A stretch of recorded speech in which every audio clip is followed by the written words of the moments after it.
Aman Chowhan joins us now. Let's take a conversation forward and understand that where Abakkus Asset Management is investing and what is the current view of the market is. Aman, great to have you back. Thank you for joining us. When I speak to some of the common friends, they're saying that it's a gold rush time right now for your investors. The gains are like never before, flows are like never before.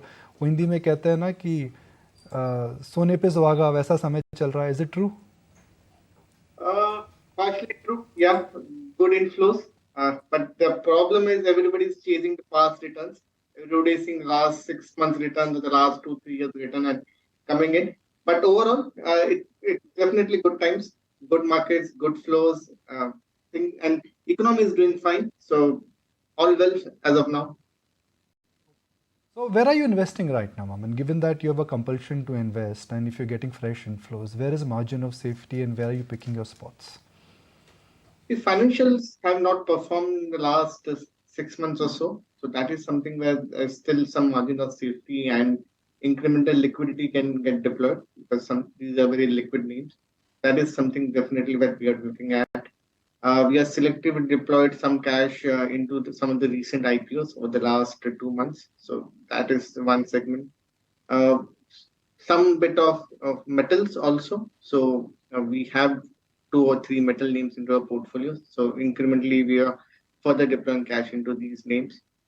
EPC is looking good. Quasi real estate plays like, say, laminate companies, cement companies, MDF companies, tiles. So this is something where we are pretty positive on. So that is where bulk of the consumer money has gone in the last 2 months.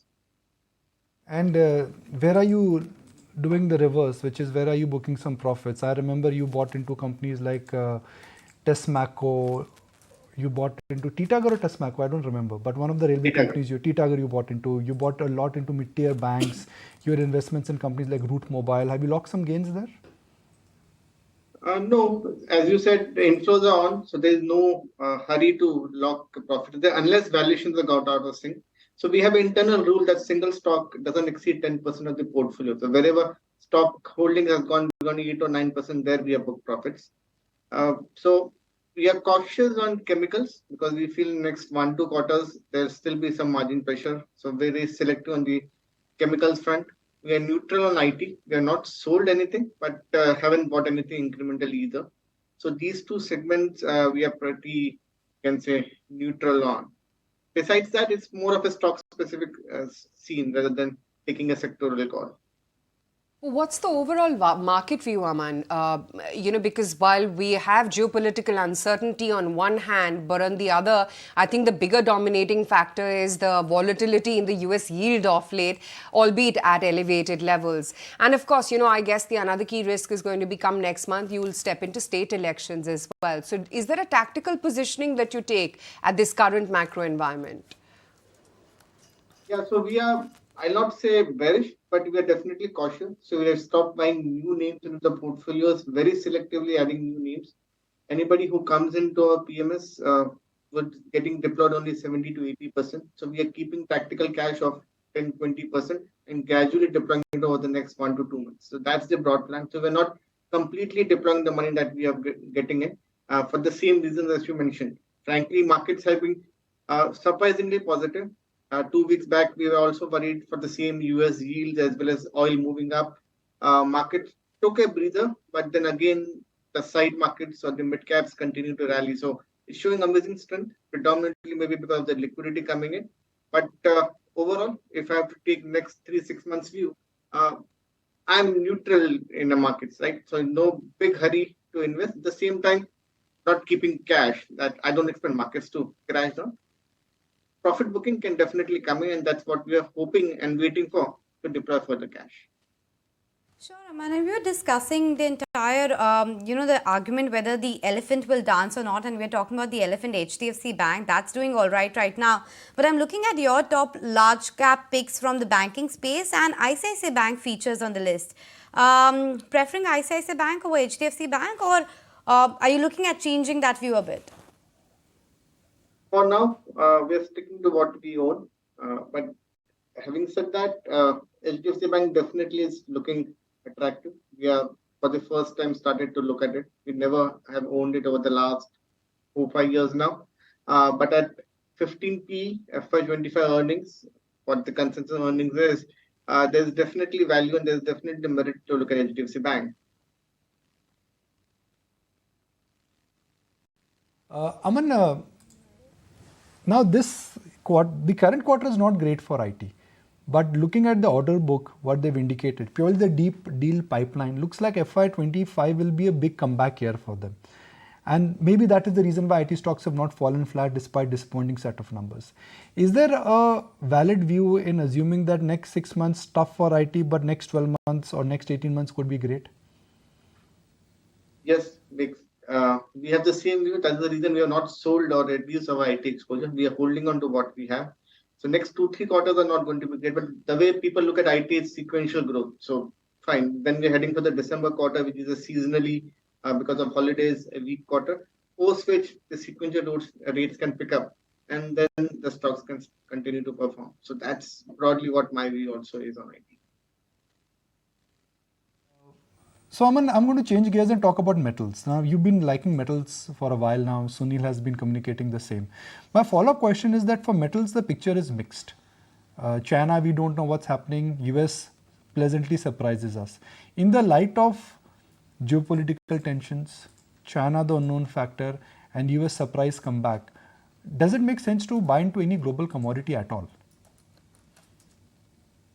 Frankly, the global uncertainty is there for all global stocks, not just commodities, because we know for sure that Europe is slowed down, US is slowing down, rates are pretty high in US, demand is lower. So not just commodities, like exports of textiles has also slowed down from India, though we are gaining market share. So globally, demand is slow, and which is true for the metal stocks also.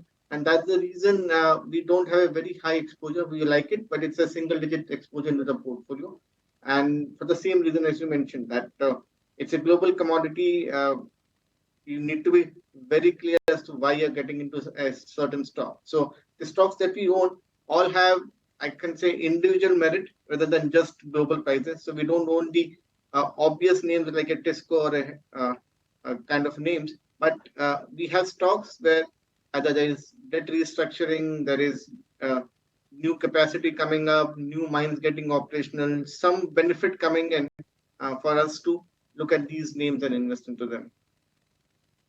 I don't see a lot of auto names in your portfolio. Maybe I'm just missing out on that. But any of the two-wheeler or four-wheeler names that you like? Today, of course, all the tire stocks are doing cartwheels. The likes of JK Tire, that's up almost 9-10%. Seat is doing quite well. Is there any name that you would want to bet on or like, at least in the auto space? So we have always been, can say, underweight on auto. And for a reason that we find the global auto names which trade as single P much more attractive than paying a very high premium in India for companies which are not even prepared for the EV the way global players are. Having said that, stocks have done well. It's a bull market. All sectors have contributed to the rally, including auto. So, but for now, we would like to continue to maintain our strengths. We have some auto ancillary names in the portfolio, but not the real auto names, both on the two-wheeler as well as on the four-wheeler side.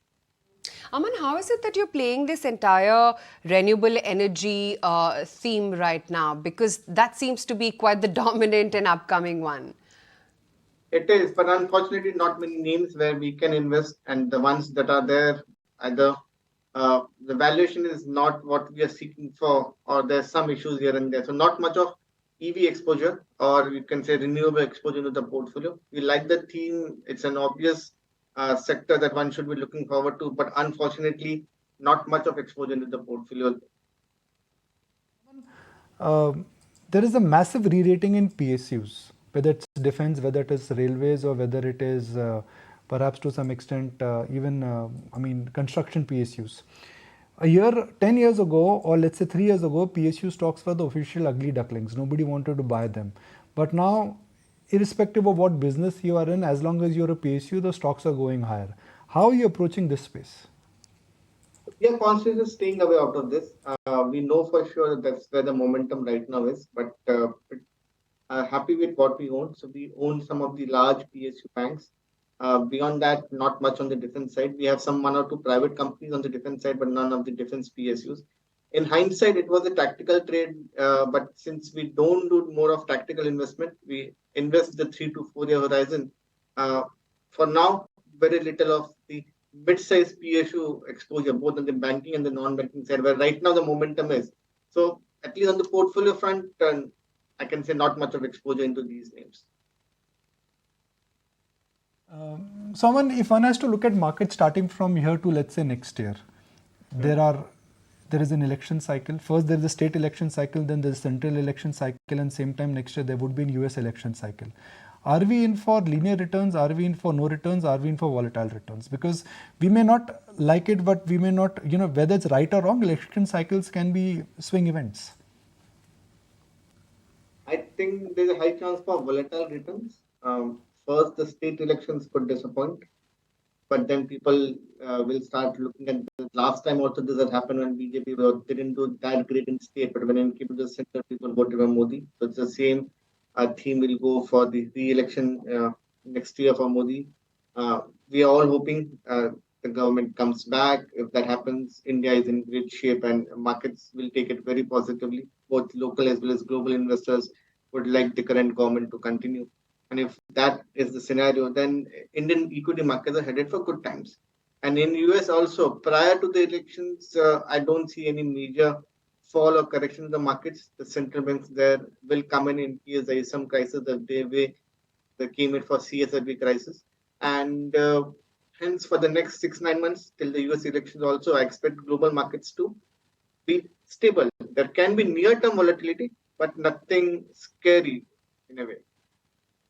On that note, Aman, we let you go on that positive note that there could not be anything much scary, at least in the global market. Steady is what you're expecting the next few months to really pan out. Thanks so much for joining us today.